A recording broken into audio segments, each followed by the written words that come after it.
Well, the Constitution is clear, and that, of course, is the supreme law of the land, that the privilege of the writ of habeas corpus can be suspended in a time of invasion.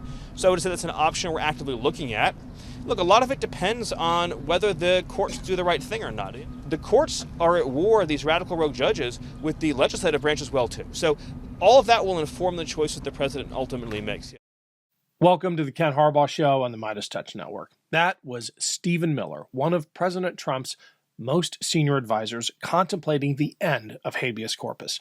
I don't need a law degree to tell you what that would mean. Without habeas, the government would no longer have to justify or explain why it was detaining anyone.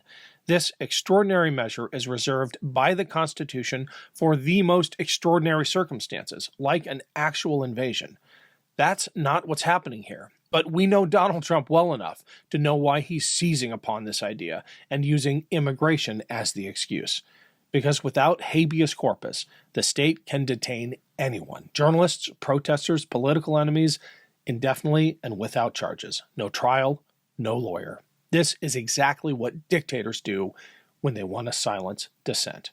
I wanted to talk to someone who has felt the long arm of America's justice system. We've had Pam Hemphill on the show before. She was part of the insurrectionist mob at the Capitol on January 6th, but saw that what she had done was wrong and has spent the year since fighting against the same kind of lies and disinformation that once sucked her in.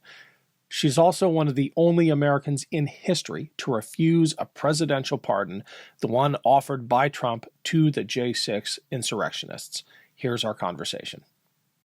I've got Pam Hemphill back on the show today. She is the self-described MAGA granny who was there on January 6th, was convicted, did her time, and rejected the Trump pardon. Pam, it's been a week of insane news. Donald Trump met with Enrique Tarrio at Mar-a-Lago. Stephen Miller is talking about suspending habeas corpus, eliminating due process. As someone who's been on the other side of this issue, who has maintained, however fraught, a relationship with some of these crazies in the Proud Boys world, how are you processing all of this? Well, I'm really not surprised. I've read the book, The Dangerous Case of Donald Trump, and it's nothing surprising me because I really believe if we're going to compare him to Hitler and Stalin, well, all the evidence is right there in front of you. He's acting just like a king, and nothing's surprising me. I'm just hoping that there's something Congress can do to stop this insane man. It's just going to get worse. I alluded to the fact that you have maintained a relationship with some of these people. That's overly generous. They have continued to harass you, is a more appropriate description. You have shared some of these messages with me. They're horrific, but you hold up. You hold your own. I've seen you fight back. One of the charges they leveled at you again and again was that you were not actually seeking to reject the pardon. You were just taking the high road, but not really on it. But you have proof now, and I've got the letter. I'm going to put it up here for everyone to see that I believe it was state senator, actually facilitated your rejection, one of the few times in American history that anyone has done this, facilitated the rejection of a presidential pardon. Yeah, it's history. James Rush, the senator here in Boise, Idaho. I was surprised. I didn't know what to do. And I had talked to Georgetown University. I was on their show. And I said, all these lawyers, that they know, nobody could tell me anything, what to do. They didn't know. And a lot of people say, well, it's not even going to be possible, Pam, and whatever. I think there's 5 in history. I got to research that again, but I'm pretty sure there's only been 5. But, accepting that pardon was like, it's like when you get a bug on you, you got to get it off. Yeah. I was so desperate to get rid of that. I don't want to be a part of anything that Trump is promoting, pardons. Give me a break. Nobody should have ever had a pardon. And, Trump never researched their cases. None. I don't think he knows anything about them. Well, it's this line from the last paragraph in the letter from the pardon attorney. It's the office of the pardon attorney. I guess that is a full-time job in the Trump administration now. And it's this line that stuck out for me. We understand that Ms. Hemphill does not wish to accept the clemency grant under President Trump's proclamation for certain offenses relating to the events at or near the Capitol on January 6, 2021. Ms. Hemphill's non-acceptance is noted, and there is no further action needed. Additionally, our office will not issue Ms. Hemphill a certificate of pardon.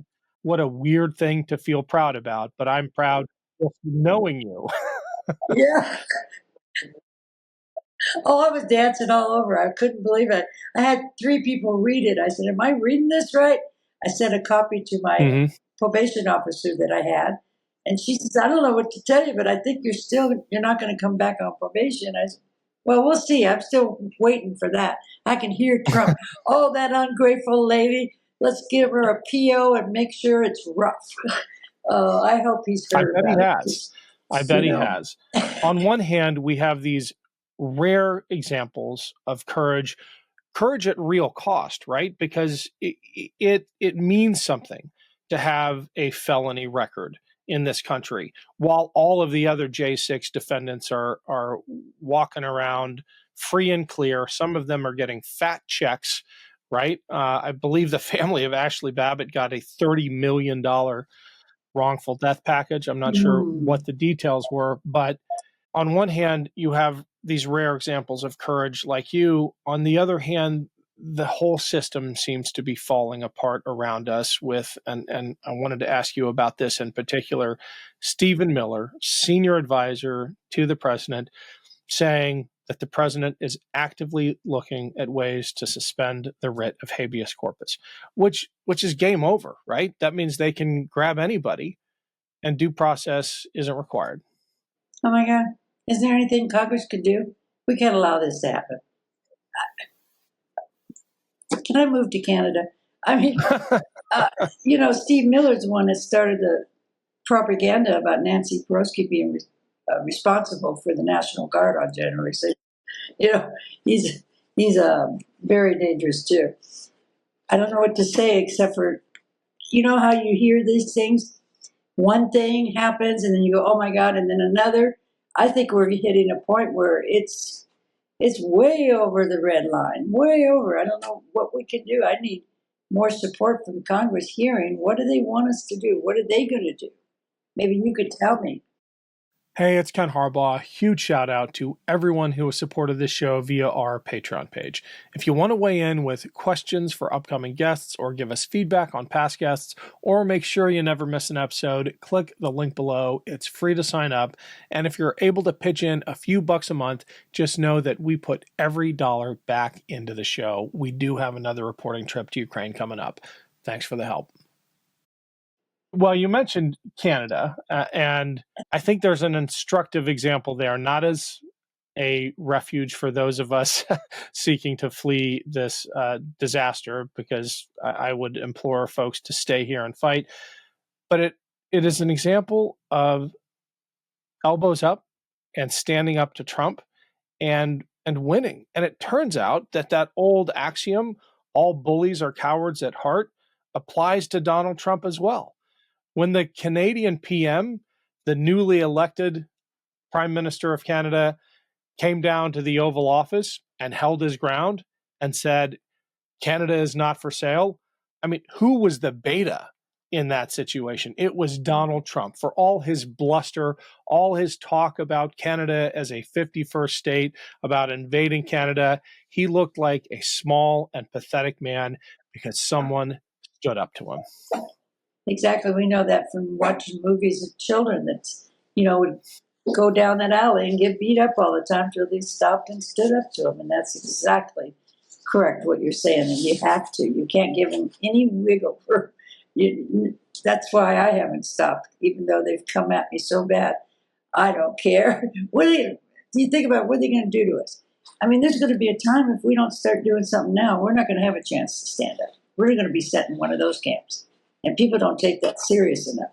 I suspect that one of the reasons that your former associates and the Proud Boys and the Three Percenters and these other extremist groups, one of the reasons they get so upset at you is that you hold up a mirror to them, is that you're an elderly woman who has more guts in the tip of her little finger than they have put together. And that must make them really angry. I have a little advantage. I don't know if you know, but as a substance abuse counselor, I had worked with criminals that had 5 times in prison, real hardcore. And my supervisor comes in and says, "You don't get tough on these guys, I'm going to have to fire you." But this book here, Inside the Criminal Mind, from Sam, I'm not promoting, I'm just sharing. I'm not, because he's passed away. But that I had to do a lot of studies, and they're thinking you have to mirror it to them because they have thinking errors, is what he calls it.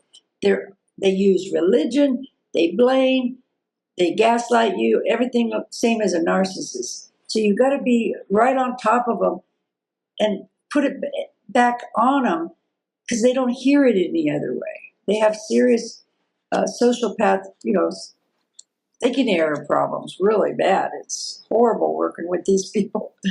But you just stay consistent over and over, push it back on them.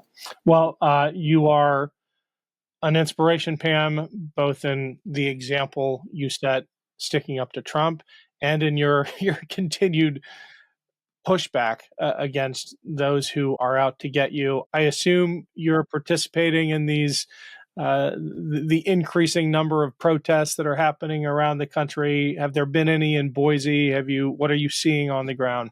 Oh, absolutely. I just did the one with the mayor here refused to take down the pride flag. Hopefully, I'm coming to D.C. in the middle of next month. I can attend maybe the pride event there or whatever's going on. Maybe your friend talked about that veterans. Yeah. So I want to go there. And I'm going to visit some senators and bring my letter and put my foot down. Get that plaque up there of those Capitol Police. I'm going to yell at them and make them feel shameful that we're not honoring our Capitol Police on January 6th. So, yes, I love the events. Of course, I have to keep a little eye because, it's a little dangerous here for me in Boise, Idaho, because I was MAGA here. And so both sides are kind of weary of me, It's, if memory serves, it's Idaho as well, where that elementary school classroom was, where the teacher put up a sign saying all are welcome here and was ordered to take it down. Yeah, I met her. Yes. You did? Yeah. Well, she stood her ground. Oh, man, I'm so proud of her. And more people are doing that because that's what's needed. In the book, Tyranny, if you give them, what's the old saying, give them an inch and they'll take a mile. That's right. Yeah, that was exciting. We had a lot of support for her. Great. And it's a domino effect. It is. Courage is contagious, as is cowardice, as we see among the Republican intelligentsia and political class. But courage is contagious as well, and you are one of the best examples of that I have ever known. Keep me apprised of your plans for visiting DC. Would love to meet up with you in person. Oh, yeah. If we can link up at the Vets March or the Pride March. Yeah, I want to invite the Proud Boys. Okay. So I can really tell them. All the more respect to you for it. All right, Pam, thank you so much. We're going to leave it there. Let's have you back soon. Okay, thank you for having me on.